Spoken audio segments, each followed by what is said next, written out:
Ад 1 числа пачалося гэта беларускае эмбарга, гэтыя контрсанкцыі супраць заходняй прадукцыі. На вашу думку, які можа быць эфект і для каго? Вось па кім яны могуць ударыць найперш гэтыя контрсанкцыі? Ну, мне здаецца, што і найперш, і ў другую чаргу, і ў апошнюю чаргу гэтыя контрсанкцыі, так званыя, яны могуць ударыць толькі па беларускім пакупнікам. Справа ў тым, што тое, што датычыцца тых, на каго яны нібыта накіраваны, на гэтыя 36 краін, у тым ліку і ЗША, і Вялікая Брытанія, і Еўразвяз, то ў іх экспарт тавараў прыкладна ў 10 тысяч разоў больш, чым тыя 500 мільёнаў, на якія прыкладна разлічаны санкцыі. То бок, калі вы прадавалі ў мінулым годзе на $100 нешта, а зараз на $99 99 центаў, вось гэта прыкладна той маштаб, які пагражае тым заходнім краінам. Што датычыцца беларусаў, то таксама, я думаю, што гэта нават не адаб'ецца на асартыменце і на колькасці тавараў. Проста яны стануць даражэй. Бо ёсць магчымасць знайсці любыя тавары ў гэтых краінах і прывезці іх, як гэта рабілася раней, пераклеіўшы нейкія ярлыкі, і знайсці іх у другіх краінах. Але калі яны правазіліся з Еўропы, напэўна, гэта быў самы такі танны варыянт. І любая замена, яна будзе проста працаваць на тое, што будуць падвышацца кошты.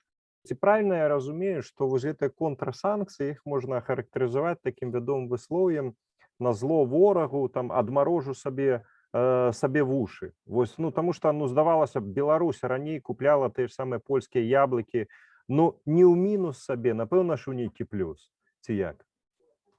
Безумоўна, хаця, можа, і ёсць тут нейкі такі здаровы сэнс у тым, што мы зараз яблыкі польскія забаронім, і, можа, нашы калгасы тут расстараюцца і заваляць рынок беларускімі яблыкамі. Але справа ў тым, што калі такое часткова спрацавала ў Расіі ў 2014 годзе, то там вельмі вялікі адносна, скажам так, беларускіх памераў унутраны рынок, і адсотак прыватнай уласнасці нашмат больш, чым у нас. І таму спадзявацца, што так, як Расія, скажам, нарасціла выпуск курынага мяса, то мы тут зараз нарасцім яблыкі, то гэта вельмі так наіўна, бо, па-першае, куры растуць 2 месяцы, а яблыню трэба пасадзіць, трэба вырасціць, і, можа, праз 6-7 гадоў будзе нейкі такі нармальны ўраджай. Паслухайце, яшчэ вось зараз у польскіх медыях з'явілася размова з польскім міністрам сельскай гаспадаркі Кавальчыкам, які сказаў, што вось гэтым эмбарга, калі браць ужо канкрэтна беларуска-польскія эканамічныя дачыненні, гэтым эмбарга Беларусь хутчэй нашкодзіць самая сабе. І ведаем, што ў экспарце там пераважна якраз яблыкі складалі вось большасць гэтага экспарту польскага. Ці можна ўвогуле гаварыць, што польскія яблыкі для Беларусі гэта штосьці важнае? Чаму міністр кажа, што можа Беларусь сабе нашкодзіць? Перш за ўсё глянем на Польшчу.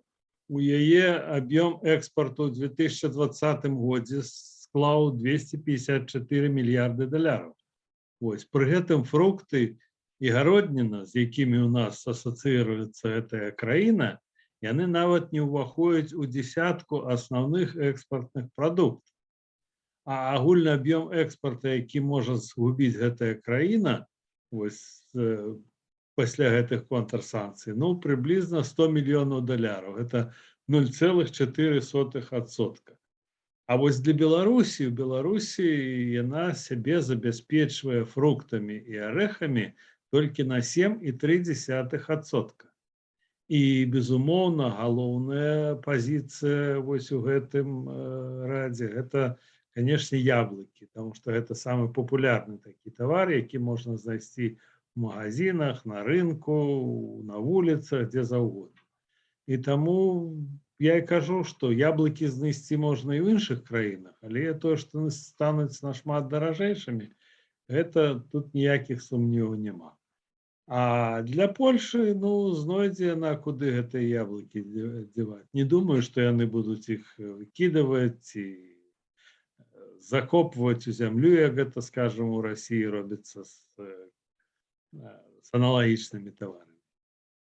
Паслухаць, апошняе тады яшчэ хацеў дакладніць, вяртаючыся да выказвання вось гэтага польскага міністра, ён яшчэ выказаў такую надзею, што гэта эмбарга доўга не працягнецца, і вось ну, паўстае лагічнае пытанне, адкуль гэткая упэўненасць. Ці азначае гэта, што абодва бакі все-таки дамовяцца неяк неўзабаве, альбо спадзеў на тое, што улады Беларусі яны самыя все-таки ацэняць, яны спачатку гучна сказалі, а потым все-таки ацэняць, што ім гэта эмбарга невыгадна. Альбо гаворка пра тое, што папросту патрэбны нейкі час, каб наладзіць зноўку вось гэтыя кантрабандныя пастаўкі, як было ў выпадку з расійскім эмбарга, і папросту тут трэба зноўку адладзіць гэтыя кантакты па пераклейванні этыкетак, і тады праблема будзе знятая, на вашу думку. Ну, па-першае, хочу сказаць, што я падтрымліваю думку польскага міністра, што гэта доўга не працягнецца, але мне здаецца, што ў нас з ім розныя рэзоны, як кажуць. Ён, на мой погляд, спадзяецца, што ўсё ж такі ў беларускіх улад запрацуе здаровы глузд.